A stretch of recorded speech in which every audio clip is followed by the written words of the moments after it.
Capítulo 8. Movimente-se. O ouro está por toda parte. A maioria das pessoas não foi treinada para vê-lo. Gostaria de poder dizer que adquirir riqueza foi fácil, mas não foi. Para responder à pergunta como começo, apresento o processo mental que realizo diariamente. É realmente fácil encontrar bons negócios.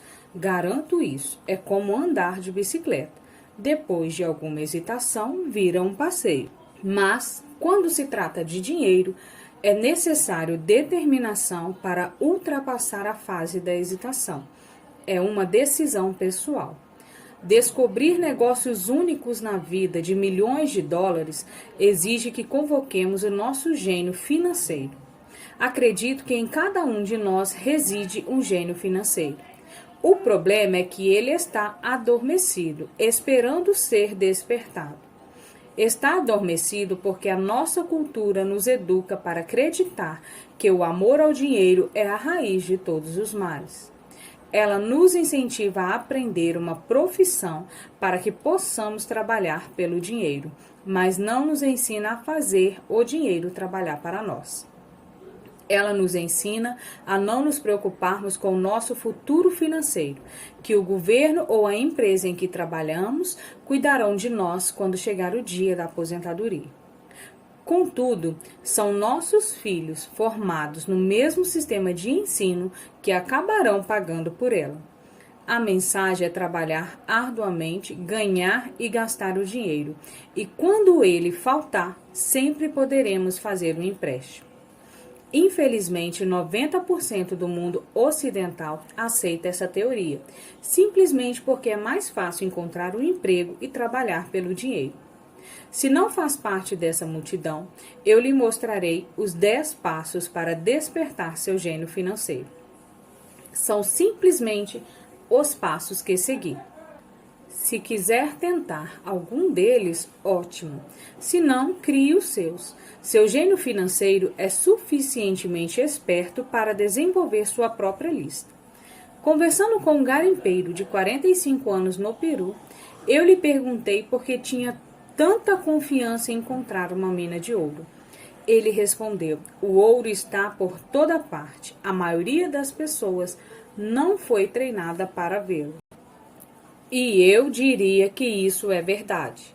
Quanto a imóveis, posso sair qualquer dia e achar 4 ou 5 bons negócios em potencial, onde uma pessoa comum não encontra nada, mesmo procurando no mesmo bairro. A razão é que ela não dedica tempo para desenvolver seu gênio financeiro. Ofereço a você os 10 passos a seguir como um processo que pode ajudá-lo a desenvolver os dons que Deus lhe deu, que só você pode controlar. Número 1. Ache um motivo além da realidade. O poder do espírito, se perguntar à maioria das pessoas se desejaria ser rica ou financeiramente independente, a resposta é sim. Mas então vem a realidade. A estrada parece demasiadamente longa, com muitas montanhas a escalar. É mais fácil trabalhar pelo dinheiro e colocar o que sobra nas mãos de um corretor. Certa vez conheci uma jovem que sonhava em participar da equipe olímpica de natação dos Estados Unidos. Ela acordava todos os dias às 4 da manhã para treinar durante 3 horas antes de ir à faculdade. Não ia a festas com os amigos nas noites de sábado. Tinha que estudar para obter notas altas como todo mundo.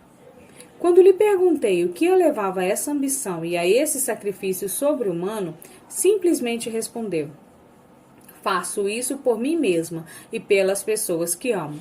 É o amor que me leva a superar obstáculos e dificuldades. Uma razão ou um propósito são uma combinação de alguns quero e alguns não quero. Quando as pessoas me perguntam qual a razão que me levou a querer ser rico, digo que foi a combinação profunda e emocional dos quero e não quero. Listarei alguns. Primeiro, os não quero, pois são eles que criam os quero. Não quero trabalhar a vida inteira. Não quero o que os meus pais aspiraram para mim, que era segurança no emprego e uma casa em um bairro de classe média alta. Não quero ser um empregado, Odiava quando meu pai não assistia aos meus jogos de futebol porque estava ocupado com a sua carreira. Odiava ver o meu pai trabalhando arduamente e o governo levando boa parte do que tinha obtido quando morreu. Ele não pôde nem mesmo deixar para os filhos aquilo pelo qual tinha trabalhado tanto. Os ricos não fazem isso. Eles trabalham com afinco e deixam um legado para os seus filhos. Agora os quero. Quero ser financeiramente independente para viajar por todo o mundo e viver o estilo de vida que gosto. Quero fazer isso ainda jovem. Quero ser simplesmente livre. Quero controlar meu tempo e minha vida. Quero que o dinheiro trabalhe para mim. Essas são minhas razões emocionais profundas. Quais são as suas? Se elas não forem suficientemente fortes, então a realidade da estrada à frente pode ser maior do que os seus motivadores. Perdi dinheiro e tive vários fracassos, mas foram essas razões emocionais que me mantiveram de pé e me fizeram prosseguir. Queria ser financeiramente independente por volta dos 40 anos, mas precisei esperar até os 47, com muitas experiências de aprendizado ao longo do caminho. Como disse, gostaria de dizer que foi fácil. Não foi, mas também não foi árduo. Sem uma razão forte ou um propósito, qualquer coisa na vida é difícil. Se não tiver um motivo forte, continuar leitura não faz sentido. Parecerá trabalhosa demais. Número 2. Faça escolhas diárias. O poder da decisão. Esta é a principal razão pela qual as pessoas querem viver em um país livre. Queremos o poder da decisão. Financeiramente, com qualquer quantia de dinheiro que temos em nossas mãos, temos o poder de escolher nosso futuro como os ricos, pobres ou classe média. Nossos hábitos de despesas refletem quem somos. As pessoas pobres têm simplesmente maus hábitos de gastos. Uma vantagem que eu tive quando criança foi a de que gostava de jogar banco imobiliário constantemente. Ninguém me disse que o banco imobiliário era só para crianças, de modo que continuei jogando depois de adulto. Também tinha o pai rico que me mostrou a diferença entre um ativo e um passivo. Sendo assim, há muito tempo, quando ainda era garoto, escolhi ser rico. E sabia que tudo que eu tinha que fazer era adquirir ativos legítimos. Meu melhor amigo Mike tinha uma coluna de ativos que lhe fora dada, mas teve que optar por aprender a mantê-la. Muitas famílias ricas perdem os ativos na geração seguinte simplesmente porque não há ninguém treinado para ser um bom guardião deles. Muitas pessoas optam por não ser ricas. Para 90% da população, ser rico é aborrecimento demais. Então inventam coisas como: não estou interessado em dinheiro, nunca serei rico, não preciso me preocupar, ainda sou jovem. Quando tiver algum dinheiro, vou pensar sobre o meu futuro, ou meu cônjuge cuida das finanças. O problema dessas afirmações é que elas roubam das pessoas duas coisas. A primeira, o tempo, que é o nosso ativo mais precioso. E a segunda, o aprendizado. Só porque não tem dinheiro não é desculpa para não aprender. Mas é uma escolha que fazemos a cada dia do que fazer com nosso tempo, dinheiro e com o que colocarmos em nossa cabeça. É o poder da decisão. Todos nós temos escolhas. Escolhi ser rico e faço essa opção a cada dia. Invista primeiro em educação. Na verdade, o último ativo real que possui sua mente, o instrumento mais importante que dominamos. Como disse, cada um de nós pode escolher o que põe em sua mente uma vez alcançada a idade suficiente. Você pode ficar assistindo a TV o dia inteiro, ler revistas de golfe, fazer um curso de cerâmica ou de planejamento financeiro. Você escolhe. A maioria das pessoas simplesmente compra investimentos em vez de aprender a investir. Uma amiga minha, uma mulher rica, teve recentemente seu apartamento roubado. Os ladrões levaram seus aparelhos eletrônicos e deixaram todos os seus livros. Nós todos temos essa escolha. Novamente, 90% da população compra aparelhos de televisão e somente uns 10% livros de negócios. Então, o que faço? Vou a seminários. Gosto quando eles duram pelo menos 2 dias, porque gosto de me aprofundar em um tema. Em 1973, estava assistindo à televisão e vi o anúncio de um seminário de 3 dias sobre como comprar imóveis sem precisar dar entrada. Gastei $385 e o curso me permitiu ganhar pelo menos 2 milhões, talvez mais. Porém, mais importante, ele me deu vida. Não preciso trabalhar pelo resto dela graças àquele curso. Faço pelo menos 2 desses seminários por ano. Eu adoro audiolivros. A razão? Posso facilmente voltar o que acabei de ouvir. Estava ouvindo um investidor dizer algo de que discordo completamente. Em vez de me mostrar arrogante e crítico, simplesmente escutei aquele trecho de 5 minutos pelo menos 20 vezes, talvez mais. E de repente, mantendo a minha mente aberta, entendi por que ele dissera aquilo. Foi como uma mágica. Senti como se uma janela se abrisse para a mente de um dos maiores investidores do nosso tempo. Ganhei um conhecimento tremendo sobre os vastos recursos do meu conhecimento e experiência. Consequência prática.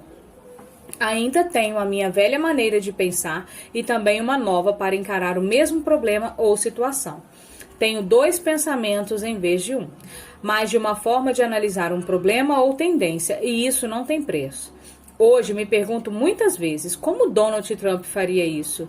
Warren Buffett e George Soros. A única maneira pela qual posso acessar seu vasto poder mental é sendo suficientemente humilde para ler ou ouvir o que eles têm a dizer. Pessoas arrogantes e críticas são muitas vezes pessoas com baixa autoestima que têm medo de assumir riscos. Isso porque, quando aprendemos algo novo, precisamos cometer erros a fim de entender totalmente o que foi aprendido. Se leu até aqui, a arrogância não é um dos seus problemas. Pessoas arrogantes raramente leem ou escutam especialistas. Por que o fariam? Eles são o centro do universo.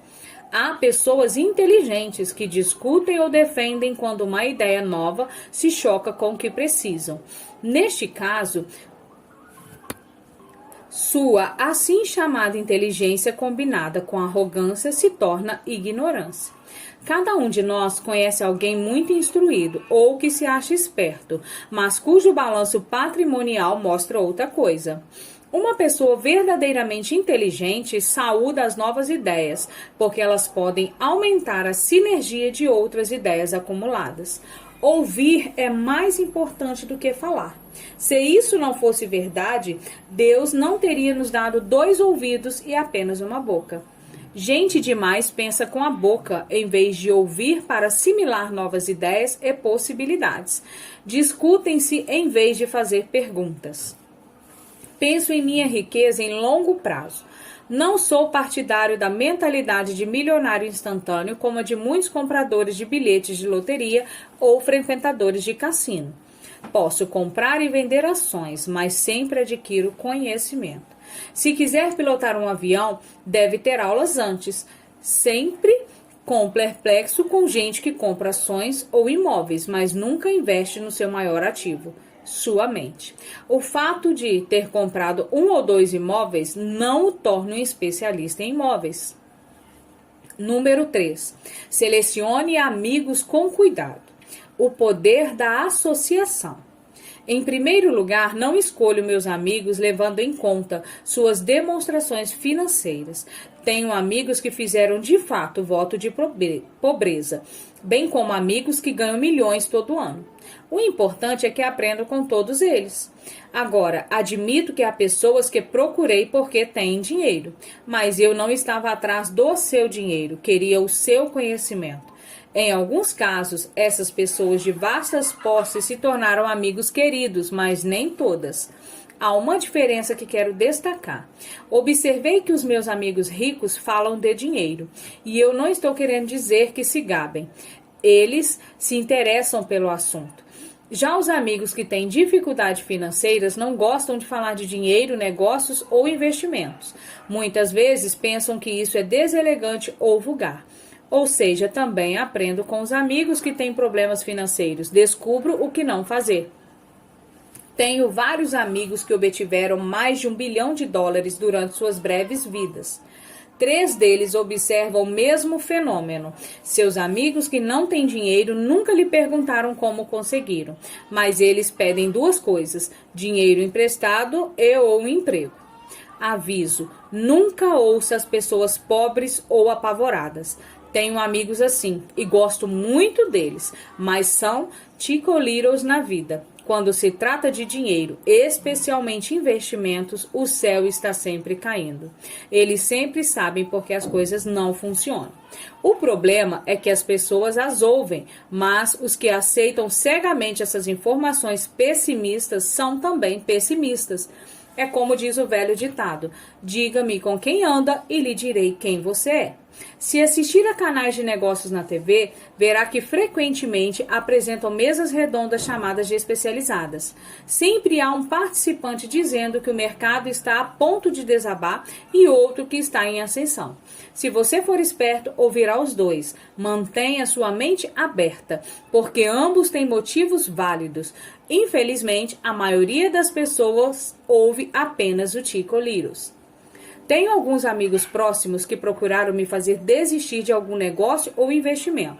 Alguns anos atrás, um amigo me contou que estava empolgado porque descobriram um certificado de depósito que rendia 6% ao ano. Contei, então, que estava ganhando 16% com títulos da dívida de impostos prediais. No dia seguinte, ele me enviou um artigo que mostrava por que a minha aplicação era perigosa. Há anos estou obtendo 16% e ele continua com 6%. Diria que o mais difícil quanto à formação de uma fortuna é ser fiel a si mesmo e estar disposto a não acompanhar a multidão. No mercado, é muito comum que essa multidão que chega tarde seja relegada. Se um grande negócio está nas manchetes, na maioria dos casos é tarde demais. Procure um negócio novo. Como dizem os surfistas, sempre há outra onda. As pessoas que correm e pegam a onda tarde demais são as que em geral se dão mal. Investidores espertos não se afobam. Se perdem uma onda, esperam pela próxima e se preparam.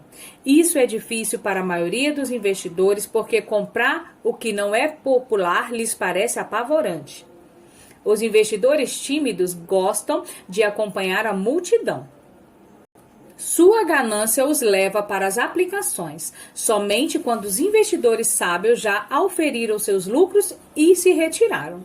Investidores sábios aplicam quando o negócio ainda não é popular. Eles sabem que os seus ganhos são gerados quando compram e não quando vendem. Esperam pacientemente. Como já disse, não se afobam. Como surfistas, eles se preparam para a onda seguinte. Tudo é uso de informação privilegiada. Há formas de se obter informações privilegiadas que são ilegais e outras legais, mas de qualquer forma são informações privilegiadas. A única distinção é o quanto você está longe de estar por dentro. A razão pela qual quer ter amigos ricos que estão por dentro é que o dinheiro é feito aí. É informação fabricada. Você quer saber quando haverá a próxima subida, entrar e sair antes da queda seguinte. Não estou dizendo para fazer algo ilegal, mas quanto antes tiver acesso a essas informações, maiores são as chances de lucro com risco mínimo. Para isso existem os amigos, e isso é inteligência financeira. Número 4. Domine uma fórmula e então aprenda uma nova. O poder do aprendizado rápido. Para fazer o pão, todo padeiro segue uma receita, mesmo que essa só exista em sua cabeça. O mesmo é válido sobre ganhar dinheiro. Muitos de nós já ouvimos a expressão: você é o que come. Eu tenho uma parafrase: você se torna o que estuda. Em outras palavras, seja cuidadoso com o que estuda e aprende, porque sua mente é tão poderosa que você se torna aquilo que põe em sua cabeça. Por exemplo, se estuda culinária, tende a ser cozinheiro. Se não quiser continuar sendo cozinheiro, precisará estudar outra coisa. Quando se trata de dinheiro, as massas têm uma fórmula básica aprendida na escola, e é essa: trabalhe pelo dinheiro. A fórmula que vejo predominar no mundo é que todos os dias milhões de pessoas acordam e vão trabalhar. Ganham dinheiro, pagam contas, conferem seus talões de cheque, compram alguns fundos mútuos e voltam ao trabalho. Essa é a fórmula ou receita básica. Se estiver cansado do que está fazendo ou se não ganha o suficiente, basta mudar a fórmula que usa para ganhar dinheiro. Quando eu tinha 26 anos, fiz um curso de um fim de semana chamado Como Comprar Imóveis em Execução Judicial. Aprendi a fórmula. O passo seguinte foi ter a disciplina para pôr em ação o que tinha aprendido. É aí que a maioria das pessoas para. Durante 3 anos, enquanto eu trabalhava na Xerox, passava minhas horas de folga aprendendo a arte de comprar imóveis em execução. Ganhei vários milhões de dólares usando esta fórmula. Então, depois de ter dominado a fórmula, passei a procurar outras. Em muitos dos casos, não usei de forma direta a informação que obtive, mas sempre aprendi algo novo. Já fiz cursos destinados a corretores especializados em derivativos, um curso de negociação de opções de commodities e sobre a teoria do caos. Neste, estava fora do meu ambiente, em uma sala cheia de pessoas com doutorado em física nuclear e ciência espacial. Contudo, aprendi uma porção de coisas que tornaram meus investimentos em imóveis e ações mais significativos e lucrativos. Muitas instituições comunitárias de ensino superior têm cursos de planejamento financeiro e aquisição de investimentos tradicionais. São lugares excelentes para começar, mas sempre procuro a fórmula mais rápida. É por isso que, com bastante regularidade, faço mais em um dia do que muitas pessoas em toda a sua vida. Outra observação secundária. No mundo em rápida mudança dos nossos dias, a questão não é tanto o que você sabe, porque com frequência o que sabe já está ultrapassado. É a rapidez com que aprende.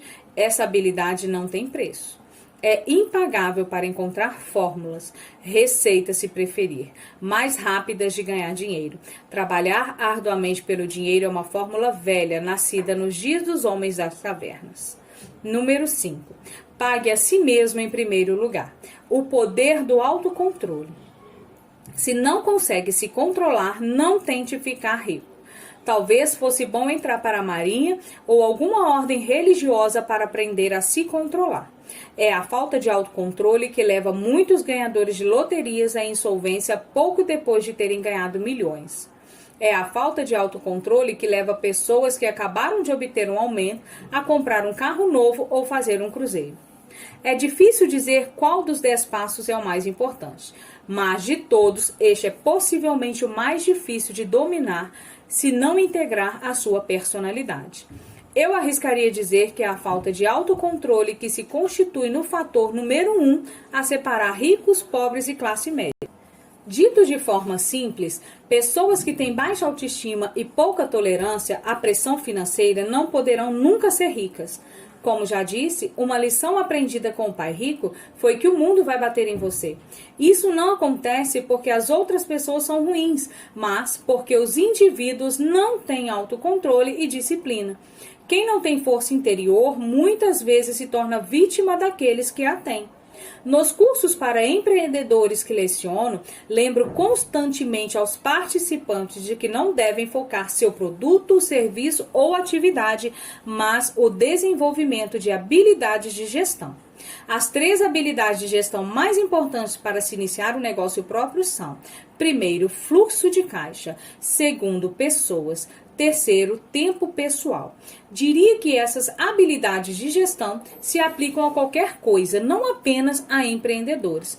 As 3 influenciam a forma como você vive a sua vida como um indivíduo, como parte de uma família, um negócio, uma organização de caridade, uma cidade ou uma nação.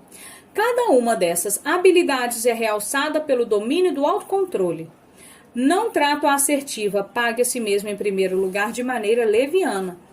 A citação "pague a si mesmo em primeiro lugar" vem do livro de George Clason e Richard Smith Babylon, O Homem Mais Rico da Babilônia, em tradução livre. Milhões de cópias foram vendidas, mas, embora milhões de pessoas repitam livremente essa afirmação poderosa, poucas seguem o conselho. Como disse, a proficiência financeira nos permite ler os números e estes contam a história. Vendo a demonstração financeira e o balanço patrimonial de uma pessoa, posso ver facilmente se a pessoa que diz pague a si mesmo em primeiro lugar está praticando o que prega. Uma imagem vale mais do que 1000 palavras. Comparemos então as demonstrações financeiras de pessoas que pagam primeiramente a si mesma e as que não o fazem. Estude os diagramas e observe se pode notar algumas diferenças. Repito, tem a ver com o entendimento do fluxo de caixa que conta a história. Muitas pessoas olham os números e perdem a história. Está vendo? O diagrama anterior reflete as ações de uma pessoa que opta por pagar a si mesma em primeiro lugar. Todo mês, ela destina dinheiro para sua coluna de ativos antes de pagar as despesas fixas. Embora milhões de pessoas tenham lido o livro de Cleison e entendido a expressão pague a si mesma em primeiro lugar, na verdade, elas os fazem por último.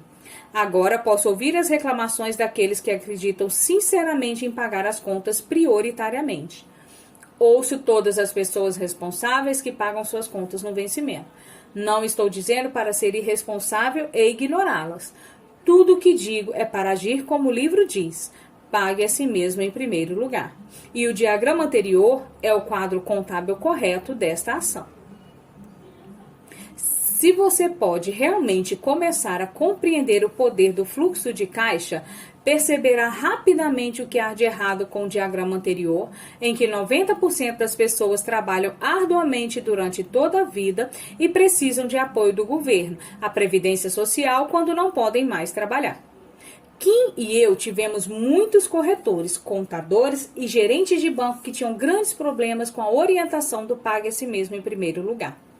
A razão é que estes profissionais fazem de fato o mesmo que as massas, pagam a si mesmo por último. Eles pagam a todos os demais primeiro. Houve momentos na minha vida em que, por qualquer razão, o fluxo de caixa foi bem menor do que as minhas contas. Ainda paguei a mim mesma em primeiro lugar. Meu contador e corretor gritaram em pânico. Eles vão atrás do Senhor. A Receita vai colocá-lo na cadeia. O Senhor vai acabar com a sua capacidade de tomar crédito. Vão cortar a eletricidade. Ainda assim, pago a mim mesmo em primeiro lugar.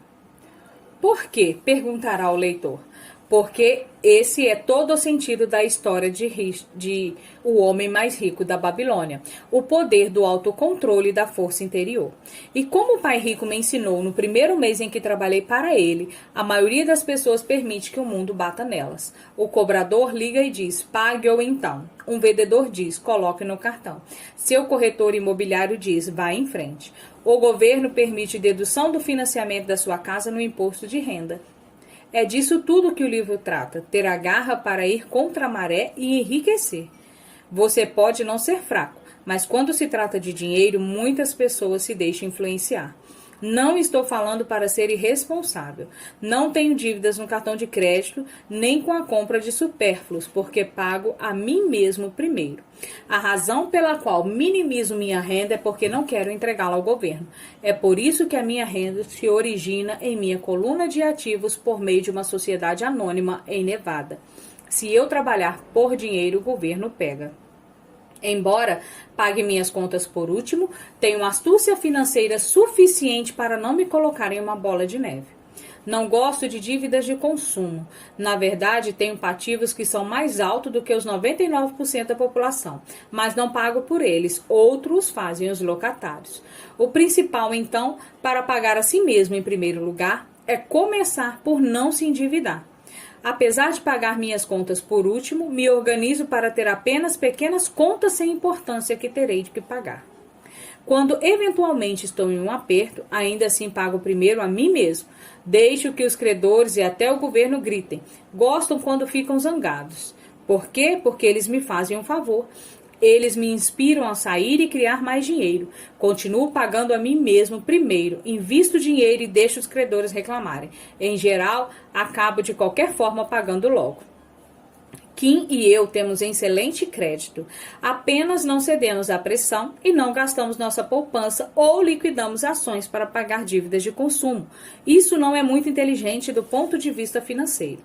Para pagar com êxito a si mesmo em primeiro lugar, tenha em mente o seguinte: não se endivide demais, mantenha suas despesas reduzidas, forme seus ativos primeiro, não compre uma casa maior ou um bom carro, Ficar preso na corrida dos ratos não é inteligente. Quando estiver apertado de dinheiro, não se afobe e gaste suas poupanças ou investimentos. Use a pressão para inspirar seu gênio financeiro a descobrir novas formas de ganhar mais dinheiro e então pague as contas. Você terá aumentado sua habilidade de ganhar dinheiro, bem como sua inteligência financeira. Muitas vezes tive problemas financeiros e usei meu cérebro para criar mais renda enquanto defendia firmemente os meus ativos. Meu contador gritava e procurava cobertura, mas eu parecia um bom soldado de cavalaria defendendo o forte dos ativos. Pessoas pobres têm hábitos pobres. Um mau hábito comum e errado é retirar dinheiro da poupança. Os ricos sabem que as poupanças só são usadas para criar mais dinheiro, não para pagar contas. Sei que isso parece cruel, mas, como já disse, não se mantenha forte, o mundo vai bater em você. Se é do tipo que não gosta da pressão financeira, então descubra uma fórmula que funcione para você. Uma fórmula cristalizada é cortar despesas, pôr o dinheiro no banco, pagar mais do que o necessário em imposto de renda, aplicar em fundos mútuos e seguros e esperar sempre resultados medianos. Mas isso viola a regra de pagar a si mesmo em primeiro lugar. Este princípio não estimula a abnegação ou abstinência financeira. Não significa pagar a você mesmo primeiro e passar fome. A vida foi feita para ser desfrutada. Basta recrutar seu gênio financeiro para poder ter todas as coisas boas da vida, enriquecer e pagar as contas sem se sacrificar. E isso é inteligência financeira. Número 6. Pague bem a seus corretores. O poder do bom conselho. Muitas vezes vejo pessoas colocando um cartaz na frente de casa, proprietário vende. Ou vejo na televisão anúncios de Discount Brothers, corretora onde o investidor paga uma corretagem X, independente do valor do negócio. Meu pai rico me ensinou a fazer exatamente o contrário. Ele acreditava que os profissionais deveriam ser bem pagos, e eu adotei a mesma política. Hoje tenho a meu serviço advogados, contadores, corretores de imóveis e de ações que cobram caro. Por quê? Porque se eu destaco ou se as pessoas forem profissionais, seus serviços devem render dinheiro para você.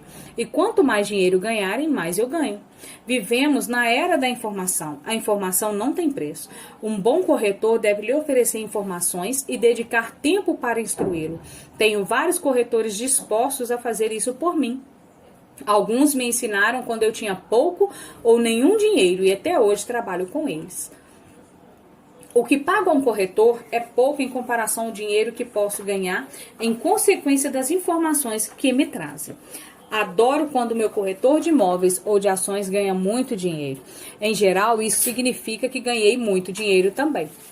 Um bom corretor, além de ganhar dinheiro para mim, me poupa tempo. Como quando comprei um lote vazio por $9.000 e o vendi logo em seguida por $25.000, de modo que pude comprar mais depressa o meu Porsche. Corretores são seus olhos e ouvidos no mercado. Eles estão lá todos os dias e assim eu não preciso estar. Prefiro jogar golfe. As pessoas que vendem sua casa por conta própria não dão muito valor ao próprio tempo. Por que eu deixaria de gastar alguns dólares quando posso empregar esse tempo para ganhar mais dinheiro ou para estar com aqueles que amo? O que acho engraçado é que tantas pessoas pobres e de classe média insistem em dar gorjetas de 15% a 20% nos restaurantes por um mau serviço e reclamam de pagar a um corretor algo entre 3% e 7%. Elas gostam de dar gorjeta às pessoas que figuram na coluna das despesas e maltratam os que estão na coluna dos ativos. Isso não é inteligente do ponto de vista financeiro. Tenha em mente que nem todos os corretores são iguais. Infelizmente, em sua maioria, são apenas vendedores. Eles vendem, mas têm pouco ou nenhum imóvel próprio. Há uma grande diferença entre um corretor que vende casas e um que vende investimentos. E o mesmo se aplica a corretores de ações, títulos, fundos mútuos e seguros que se autodenominam consultores financeiros. Quando entrevista algum profissional, procuro primeiro descobrir quantos imóveis ou ações possui e qual a alíquota de imposto que paga. E isso me aplica aos meus advogados tributaristas e ao meu contador. Uma das minhas contadoras tem seu próprio negócio. Sua profissão é a contabilidade, mas seu negócio são os imóveis. Eu tinha um contador que tinha uma pequena empresa de contabilidade, mas não tinha nenhum imóvel. Troquei porque nós não gostávamos do mesmo tipo de negócio. Descubra um corretor que leve a sério seus interesses. Muitos dedicarão seu tempo a instruí-lo e pode ser o melhor ativo que você vai encontrar. Seja apenas justo e a maioria deles será justa com você. Se você se preocupa em cortar as suas comissões, então como podem se interessar em trabalhar por você? É uma lógica simples. Como disse anteriormente, uma das habilidades gerenciais é a administração de pessoas. Muitos só conseguem gerir pessoas que considerem inferiores a si mesmo e sobre quem podem exercer poder, como subordinados em uma relação de trabalho. Muitos gerentes de médio escalão continuam nessa posição e não são promovidos porque sabem como trabalhar com pessoas que estão abaixo deles, mas não com pessoas acima. A verdadeira habilidade consiste em administrar e pagar bem pessoas que são mais inteligentes do que você em alguma área técnica. É por isso que as grandes empresas têm conselhos administrativos. Você também precisa de um, e isso é inteligência financeira. Número 7. Seja um doador indígena, o poder do retorno. Quando os primeiros colonizadores brancos chegaram aos Estados Unidos, ficaram espantados com a prática cultural de alguns indígenas norte-americanos. Por exemplo, se um colono estava com frio, o indígena lhe dava um cobertor. Enganado, achando que fosse um presente, o colono frequentemente ficava ofendido quando o indígena o pedia de volta. Os indígenas também ficavam perturbados quando constatavam que os colonos não queriam devolver o cobertor. É daí que se origina a expressão americana, doador indígena, um simples desentendimento cultural. No mundo da coluna de ativos, é vital para a riqueza ser um doador indígena. A principal pergunta do investidor sofisticado é: quão rápido terei meu dinheiro de volta? Ele também quer saber o que poderá obter de graça ou o que se chama de participação nos lucros. É por isso que o retorno sobre investimento é tão importante. A principal pergunta do investidor sofisticado é: quão rápido terei o meu dinheiro de volta? Por exemplo, descobri um pequeno imóvel a alguns quarteirões de onde moro que estava sendo executado judicialmente. O banco pedia $60 mil e eu apresentei uma oferta de 50 mil que foi aceita simplesmente porque estava acompanhada de um cheque à vista no valor de $50 mil. Notaram que eu era sério. Muitos investidores perguntarão: você não estava imobilizando muito dinheiro de uma vez? Não seria melhor pegar um empréstimo? A resposta é: nesse caso não. Minha empresa de investimentos o aluga por temporada nos meses de inverno e obtém $2.500 ao mês durante 4 meses, quando os amantes da neve procuram Arizona. Fora da temporada de férias, seu aluguel é de apenas $1.000 mensal. Em cerca de 3 anos, consegui meu dinheiro de volta. Agora sou proprietário desse ativo que gera dinheiro para mim todos os meses. O mesmo se aplica às ações. Frequentemente, meu corretor liga e sugere que eu aplique uma considerável quantia em ações de alguma empresa que, segundo ele, está a ponto de fazer alguma coisa que aumentará o valor delas, como lançar um produto novo. Então, durante uma semana ou um mês, aplico meu dinheiro nessas ações, enquanto seus preços sobem. Depois, tiro aquela soma inicial e paro de me preocupar com as atuações no mercado, porque tenho de volta meu dinheiro inicial e agora sou dono de um ativo que tecnicamente me saiu de graça. Sem dúvida, em muitas ocasiões perdi dinheiro, mas somente jogo com dinheiro que posso perder.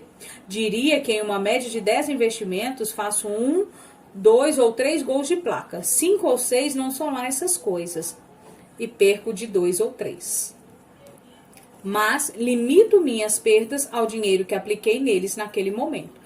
As pessoas que odeiam o risco põem seu dinheiro no banco. E em longo prazo, qualquer poupança é melhor do que nenhuma. Mas leva muito tempo para você recuperar seu dinheiro. E em muitos casos, você não leva nada de graça. Em todos os meus investimentos, precisa haver algo a mais, algo de graça. Como um condomínio, um pequeno galpão, um lote de terreno, uma casa, ações ou um prédio comercial. E o risco deve ser limitado ou deve ser uma ideia de baixo risco. Há livros inteiros que tratam desse assunto, então não me estenderei aqui. Ray Kroc, do McDonald's, vendia franquias de hambúrguer não porque gostava do sanduíche, mas porque queria os terrenos das franquias de graça. Assim, os investidores sábios devem dar mais atenção ao retorno sobre os seus investimentos. São os ativos que você obtém de graça depois que recebe seu dinheiro de volta. Isso é inteligência financeira. Número 8. Use ativos para comprar supérfluos. O poder do foco. O filho de um amigo estava desenvolvendo um hábito desagradável de gastar demais. Aos 16 anos, naturalmente desejava ter seu carro. A desculpa, os pais de todos seus amigos tinham comprado um carro para os filhos. O garoto queria pegar suas poupanças e dar de entrada para o carro. Foi aí que o pai me procurou. Você acha que devo fazer o que ele quer ou deveria fazer como os outros pais e dar um carro para ele? A minha resposta foi: em curto prazo pode ser bom, mas o que você terá lhe ensinado em longo prazo? Você não pode usar seu desejo de ter um carro ou incentivar seu filho a aprender alguma coisa? De repente se acendeu uma luz e ele foi correndo para casa. 2 meses depois voltei a encontrar meu amigo. Seu filho já está com o carro? Perguntei. Não, mas lhe dei $3.000 para comprá-lo. Falei para ele usar o meu dinheiro em vez do dele reservado para a universidade. Você foi bastante generoso, respondi. Nem tanto, o dinheiro veio acompanhado de uma condição. Qual? Perguntei. Bom, primeiro jogamos o seu jogo Cash Fall. Jogamos e tivemos uma longa discussão sobre o uso sábio do dinheiro. Depois, fiz uma assinatura do Wall Street para ele e comprei alguns livros sobre o mercado de ações. E então, questionei qual foi o ponto. Falei que os $3.000 eram dele, mas que não poderia comprar o carro diretamente. Deveria usar o dinheiro para comprar e vender ações, achar seu próprio corretor e, quando tivesse ganhando $6.000, poderia usar a metade para comprar o carro e colocar o resto na poupança para pagar a faculdade. E o resultado? Continuei. Bem, ele teve sorte nos primeiros negócios, depois perdeu tudo. Então começou a ficar interessado de verdade. Hoje ainda lhe faltam uns $2.000, mas está mais interessado ainda. Leu todos os livros que lhe dei e pegou outros na biblioteca. Lê avidamente o Wall Street acompanhando os indicadores. Ele sabe se perder dinheiro vai ter que andar a pé mais uns 2 anos. Mas não está preocupado, já nem liga tanto para o carro, porque encontrou algo mais divertido para fazer. E o que acontece se ele perder todo o dinheiro? Perguntei. Aí vamos ver.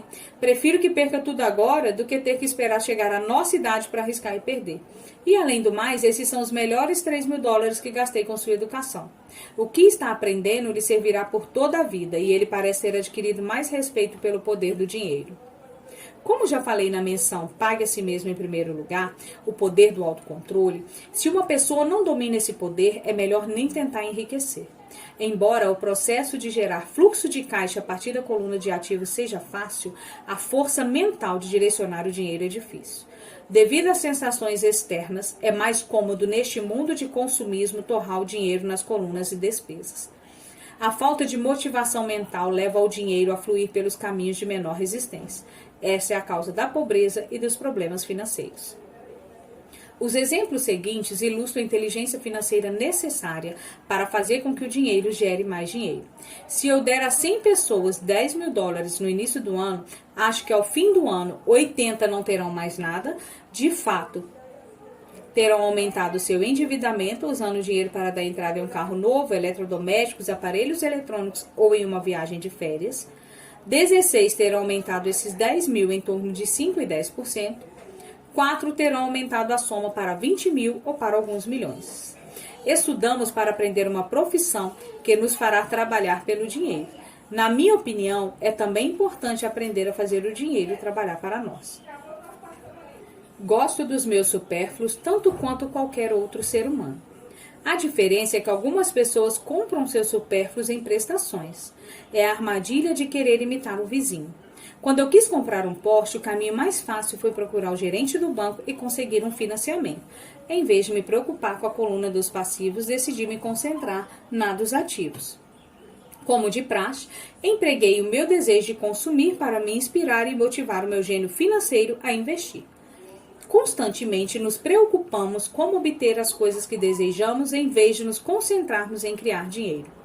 É mais fácil em curto prazo, porém mais difícil em longo prazo. É um mau hábito em que incorremos como indivíduos e como nação.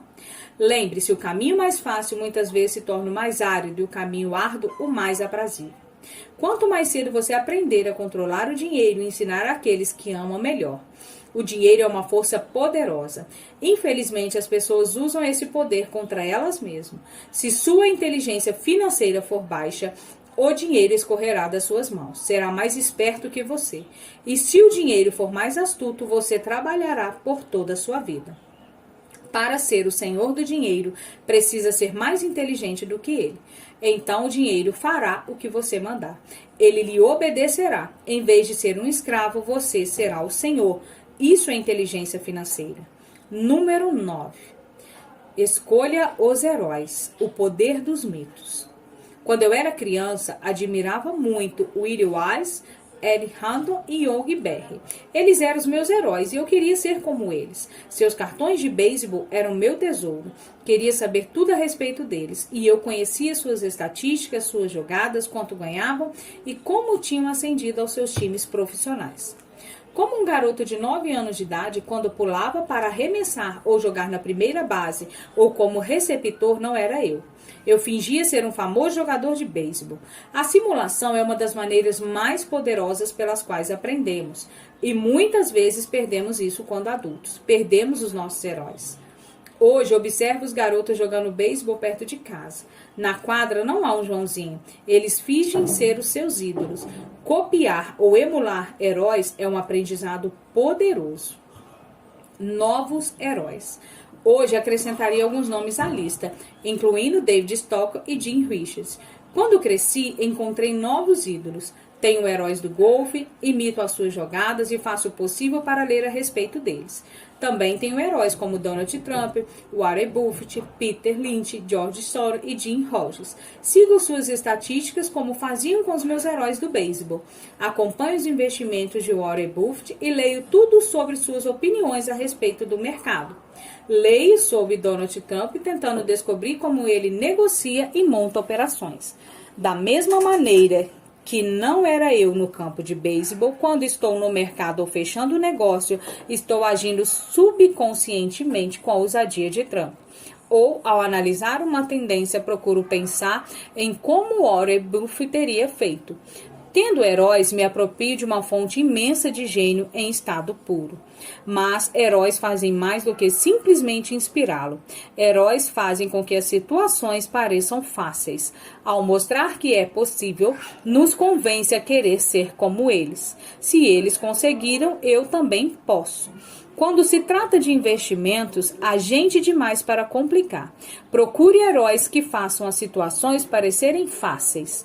Número 10. Ensine e receberá. O poder da doação. Ambos os meus pais eram mestres. O pai rico me ensinou uma lição que me acompanha por toda a vida, a necessidade de ser caridoso e de doar. Meu pai instruído doava muito na forma de tempo ou conhecimento, mas quase nunca doava dinheiro. Ele costumava dizer que doaria quando tivesse algum dinheiro sobrando, mas raramente restava algum. O pai rico doava tanto dinheiro quanto ensinamentos. Ele acreditava firmemente na troca. Se deseja algo, primeiro você precisa doar, dizia sempre. Quando tinha pouco dinheiro, ele simplesmente doava dinheiro à igreja ou alguma instituição de caridade. Se eu tivesse que passar apenas uma única ideia para o leitor, seria essa. Sempre que sentir falta ou escassez de alguma coisa, doe antes o que quer. E isso retornará para você aos montes. Isso vale para dinheiro, sorrisos, amor e amizade. Sei que muitas vezes doar é a última coisa que se deseja fazer, mas para mim sempre funcionou. Apenas acredito que o princípio da reciprocidade funciona e dou o que desejo. Se quero dinheiro, dou o dinheiro e ele voa multiplicado. Se desejo vendas, ajudo alguém a vender e as vendas aparecem para mim. Se desejo contatos, ajudo alguém a obtê-los e, como em um passe mágico, os contatos vêm para mim. Há muitos anos ouvi algo assim: Deus não precisa receber, mas os homens precisam doar. O pai rico dizia com frequência: os pobres são mais gananciosos do que os ricos. Ele então explicava que se alguma pessoa rica era porque oferecia algo que os outros desejavam. Ao longo da minha vida, em todos esses anos, sempre que senti necessidade de dinheiro e de auxílio, procurava no fundo do meu coração o que eu queria e doava antes. Ao fazê-lo, o que eu doava sempre retornava para mim. Isso me lembra a história do cara sentado com lenha nos braços em uma noite gelada. Ele gritava para a lareira à sua frente: quando me esquentar um bocado, põe um pouco de lenha dentro de você. Quando se trata de dinheiro, amor, felicidade, vendas e contatos, tudo o que a gente precisa se lembrar é de doar prioritariamente. Muitas vezes, apenas o processo de refletir sobre o que deseja e como poderia doá-lo para alguém desencadeia uma torrente de generosidade. Sempre que sinto que as pessoas não estão sorrindo para mim, simplesmente começo a sorrir e a cumprimentá-las. E como por milagre, de repente há mais gente sorrindo à minha volta. É verdade que o seu mundo é apenas um espelho de você. Por isso eu digo, ensine e receberá. Descobri que quanto mais sinceramente ensino aos que estão desejosos de aprender, mais aprendo. Se quiser aprender sobre dinheiro, ensine alguém. Uma torrente de novas ideias e de distinções mais sutis surgirá. Houve momentos em que doei e nada retornou, ou em que o que não recebi não era o que desejava. Mas depois de refletir e examinar a minha alma, concluí que, em vez de doar por doar, eu estava doando para receber. Tá te chamando. O meu pai pobre ensinava professores e se tornou mestre dos mestres. O pai rico sempre ensinava aos jovens seu jeito de fazer negócios. Em retrospecto, foi a generosidade deles com que sabiam que os tornou melhores. Há poderes neste mundo muito mais fortes do que nós. Você pode chegar lá por si mesmo, mas chegará mais rápido com o auxílio desses poderes. Tudo o que precisa é ser generoso com o que tem, e os poderes superiores serão generosos com você.